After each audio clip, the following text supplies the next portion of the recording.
आपका अपना YouTube channel नंद का चंद आज आपके लिए लेकर आया है शिक्षा निदेशालय राष्ट्रीय राजधानी क्षेत्र दिल्ली द्वारा दिया गया कार्यपत्रक नंबर 2 जो कि हिंदी विषय का है और कक्षा 6ठी के लिए यह दिया गया है।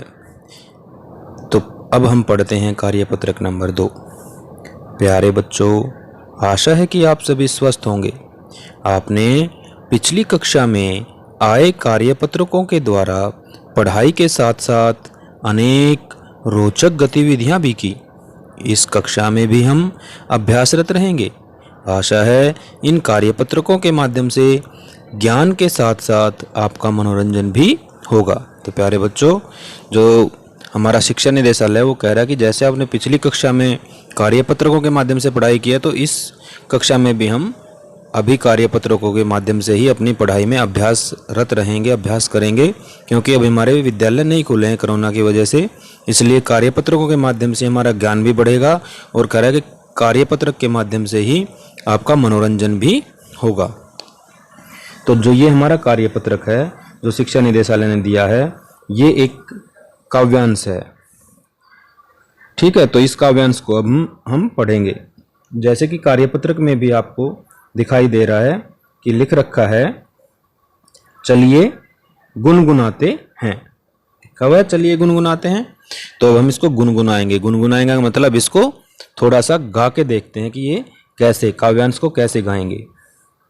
सूर्य देव जी हंसते आते, हल्के ताप से हमें जगाते, गर्मी में गुस्सा दिखलाते, सर्दी में सब जन को सुहाते।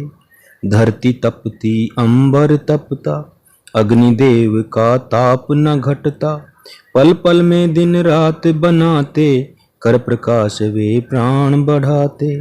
प्रातः काल पूरब से आते, सायंकाल पश्चिम को जाते, ऊर्जा का वह स्रोत है भारी, सभी ग्रहों का पालनहारी।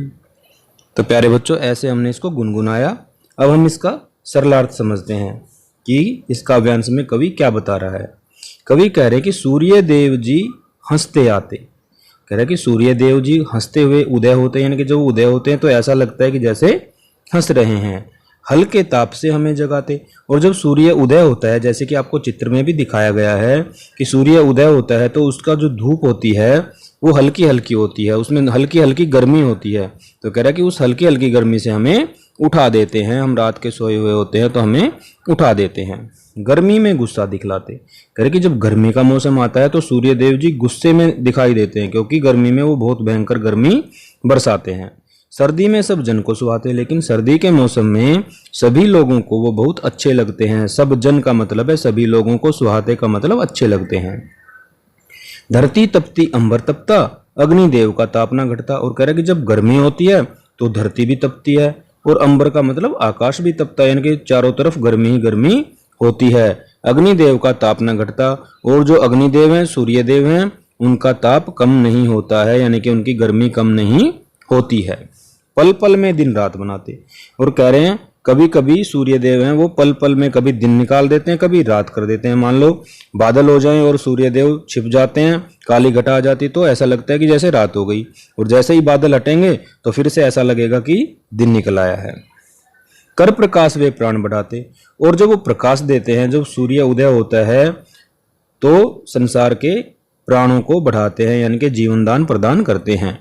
प्रातः काल पूर्व से आते, यानी कि प्रातः काल जब सूर्य उदय होता है तो किस दिशा से होता है? पूर्व दिशा से। जैसा कि हम जानते हैं कि सूर्य किस दिशा से निकलता है? पूर्व दिशा से। सायंकाल पश्चिम को जाते, और शाम के समय सूर्य किस दिशा में अस्त होता है? पश्चिम दिशा में। ऊर्जा का वह स्रोत है भारी, कहते हैं कि सूर्य है वो ऊर्जा का बहुत बड़ा स्रोत है, सभी ग्रहों का पालनहारी, और सभी ग्रहों पर सूर्य के द्वारा ही जीवन संभव है। तो अब हमने इसका सरलार्थ पढ़ लिया। तो प्यारे बच्चों, अब हम इस सरलार्थ के माध्यम से ही जो हमारे से प्रश्न पूछे गए हैं इस काव्यांश के लिए, तो हम उनको हल करेंगे कि इस काव्यांश में हमारे से क्या प्रश्न पूछे गए हैं। अब हम उनको पढ़ते हैं।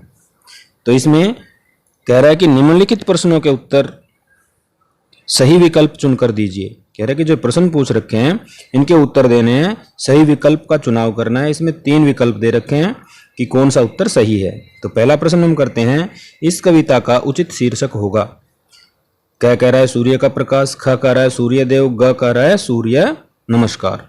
तो सूर्य का प्रकाश इसका उचित शीर्षक नहीं होगा और सूर्य नमस्कार भी इसका उचित शीर्षक नहीं होगा, क्योंकि जो हमने यह काव्यांश पढ़ा है ये किसके बारे में बता रहा है? सूर्य देव के बारे में बता रहा है कि सूर्य देव कैसे हैं। तो इसका उचित शीर्षक होगा सूर्य देव। सूर्य हमें कैसे जगाता है? हल्के ताप से, थपथपाकर या गुस्सा दिखाकर। जैसा कि हमने काव्यांश में पढ़ा था कि हल्के ताप से हमें जगाते, तो इसका उत्तर हो जाएगा क कि हल्के ताप से। प्रश्न नंबर 3, अग्निदेव का ताप न घटता पंक्ति का मतलब है। कह रहे हैं कि जो हमने पंक्ति पढ़ी थी कि अग्निदेव का ताप न घटता, इसका मतलब क्या होगा? गर्मी खत्म हो जाती है, गर्मी बढ़ जाती है, गर्मी कम नहीं होती। देखिए अग्निदेव का ताप नहीं घटता का मतलब गर्मी कम नहीं होती। इसका उत्तर होगा ग। सूर्य किस दिशा में उदय व अस्त होता है? सूर्य किस दिशा में उदय और अस्त होता है? भाई अभी बताया था हमने कि सूर्य पूर्व में उदय होता है और पश्चिम में अस्त होता है। तो इसका उत्तर पहला ही हो जाएगा, पूर्व पश्चिम। प्रश्न नंबर 5, कविता में आए तुकबंदी वाले शब्द खोजकर लिखिए। कह रहा है कि कविता के अंदर जो तुकबंदी वाले शब्द आए, जैसे आते, जगाते, उनको खोज के लिखना है। आपने अभी कविता पढ़ी है तो उसमें हमने देखा है तुकबंदी वाले शब्द कौन से होंगे। इन्होंने उदाहरण दिया आते, जगाते, तो आगे एक उदाहरण होगा दिखलाते। जैसे कि हमने पढ़ा था दिखलाते, सुहाते, तपता, घटता। ऐसे ही आगे आएगा भारी, हारी, प्रातःकाल, सायंकाल। तो ये जो शब्द हैं ये तुकबंदी वाले शब्द हैं। इनको हमने जो ये जगह दे रखी है इसमें हमने इसको लिखना है। प्यारे बच्चों, कविता में तुकबंदी वाले शब्द हैं दिखलाते, सुहाते, तपता, घटता,